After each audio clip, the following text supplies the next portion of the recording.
Under tab 4, we have Historical Recollection Series. Pam Smith, former teacher from District 93, and as I have in the past, we've kind of let him lead this up, and I've turned this over to Trustee Geezer. Thank you very much. As we've been doing before all our meetings, we've been getting a historical recollection from members of the community, people who have been involved in the community or were involved in the early development of the community. Today we're going to discuss education and schooling throughout Carroll Stream. We're going to be joined by Pam Smith, who was an early student in the early days of the village and then went on to become a teacher at District 93. And I have a personal connection to her because when she was a student, she worked at the Park District and would have to keep my little butt in line at teen nights. So I guess she did a pretty good job. So Pam Smith, thank you. So you say.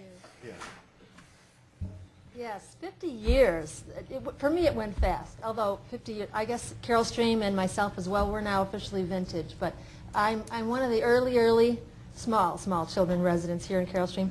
My parents, Richard and Marion Novak, had bought their house in 1962. They're on Aztec, and it was finished just in time for me to begin my kindergarten year at Carroll Stream School. And I probably had some questions and some fears about that. And I remember my mother telling me, it's going to be wonderful. You're going to love school. It's wonderful. So just before kindergarten began, we took a walk one August evening, I think, and walked the 5 or 6 blocks to Carroll Stream School, climbed this big hill, and my mother said, you're going to love it. It's all brick, and it's very modern. It's wonderful. Well, I knew what bricks were, but I didn't know what modern meant, so I just figured, well, okay, we'll see what this is. I remember climbing this hill and getting to the playground, and there was the strangest looking merry-go-round I'd ever seen. And I think it's still around. It's installed now at the old District 93 office on Gary Avenue. But it was low to the ground, and you sat on benches. Very unusual to me. So everything else about it was wonderful from kindergarten on, and there we were. Nobody was around. My mother said, now look up. I remember her pointing up to the top of the water tower. And there were these big red letters, and my brother said, what's that spell? And he didn't read either. And she said, well, ask your sister. So my older sister, Susan, said, it spells Carroll Stream. That's where we live now. Of course, we just moved in a couple days earlier in that. So she was in 4th grade, and she was to begin school there too. And we walked, of course, no sidewalks, but eventually they installed yellow lines on the streets so that the kids could walk in the yellow line. And I was a very rule-following kind of kid. I walked on the yellow line, would tell the other kids, you're supposed to be on this yellow line. Remember that a lot from kindergarten year. So for years I'd look up at that water tower and those big red lit-up letters because you could see it from North Avenue coming home. And at any one point in time, 1 or 2 of those letters would be burnt out, and we'd look forward to looking up and saying, okay, now this month we live in Carroll STEM or K-Road STEAM or wherever it was, whatever it said that month. But I guess I learned to read those words early. My mom tells me years after that she remembers being warmly welcomed by one of the first people that she really met around here was when she registered us for school, and it was Elsie Johnson. And Elsie Johnson, she told me years later, had said to her, you're going to love our little school district, and it's going to grow. And it sure did grow. But at that time, Dr. Johnson was the principal of Carroll Stream School. She was the superintendent, I believe, the only female superintendent in Illinois. She was probably the head custodian and the school nurse and everything else that was needed. And she would visit every classroom. She was a wonderful woman as well. I'd like to share a memory of a teacher that anybody who attended Carroll Stream School during the 60s would probably remember. Wilma Leo, I'll never forget her name, or exactly what it sounded like. At any grade level, you could hear that she was approaching the classroom. She taught music. So she traveled on a cart. You'd hear her high-button shoes come down. She had this gray pencil skirt for all the years I remember. Maybe she owned 5 of them, but she always wore the gray skirt. And the cardigan sweater. Well, she had a pitch pipe. And she'd get us going, and she'd blow on that pitch pipe, and she'd say, get ready to sing, children. And you better be ready to sing, because she knew you from last year and everybody in your family. She taught us a song, which I think Elsie Johnson herself wrote, Hail to Thee, O Cloverdale, because we were not Community Consolidated School District 93 at that time.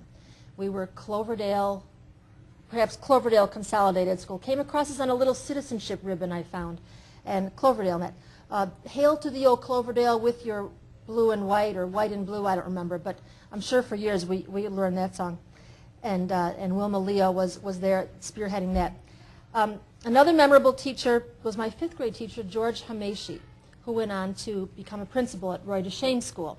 He was my sister's teacher for 2 years, and he led us every morning in all 4 verses of the Star-Spangled Banner. And this man had a voice. Oh, you could hear him all around the school building. And then I went on after Carroll Stream School to J Stream Junior High, brought my yearbook and all, not to be confused with the current J Stream Middle School, where I taught 6th grade for a few years, but we were the Jaybirds, not the Jayhawks, and been very proud of it. We had a basketball team that no other could beat. Phil Kemp was the principal there. Very quiet kind of leader. I don't remember much about Phil Kemp until I was actually teaching, but then I only got in trouble once, so I don't think I was ever in his office. But I looked through the yearbook, and I know that anybody who sees this or hears this would remember Ellen K. Frears, who was the 8th grade social studies teacher. And she had a passion for the Constitution, which was remarkable. At that time, we didn't think so remarkable.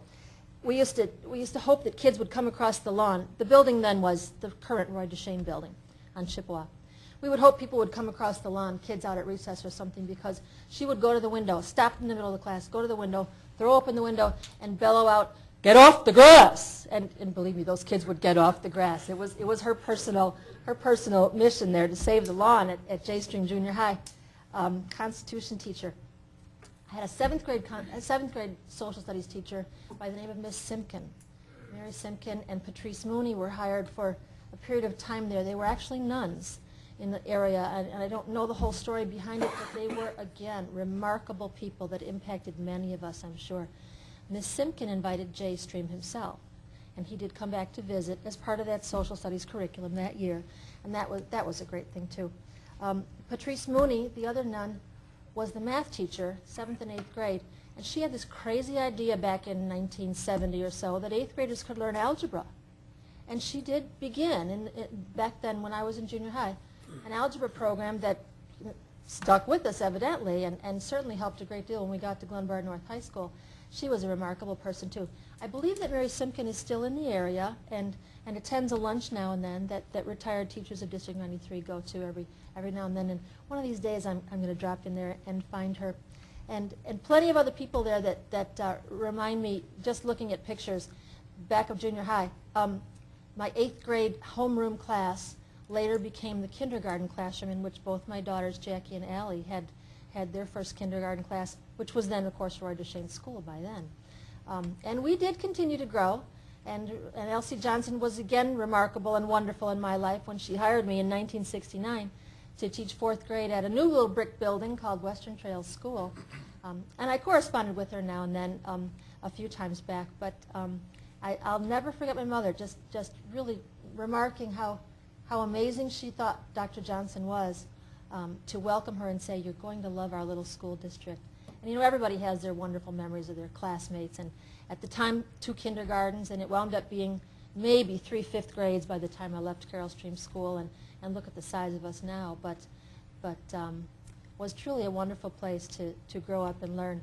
And probably the teachers then inspired me to go on and teach myself, but it's kind of nice to say to the kids every year, you know, I went to school there, or I babysat in the house you live in, or I remember your dad or your mom, and that kind of thing. Looked over at some things and found the name of a classmate, Barbie Ferguelli. Barbie Ferguelli, and of course, Mr. Ferguelli was Police chief. was that Chief. police chief, or was it fire department? Police or fire?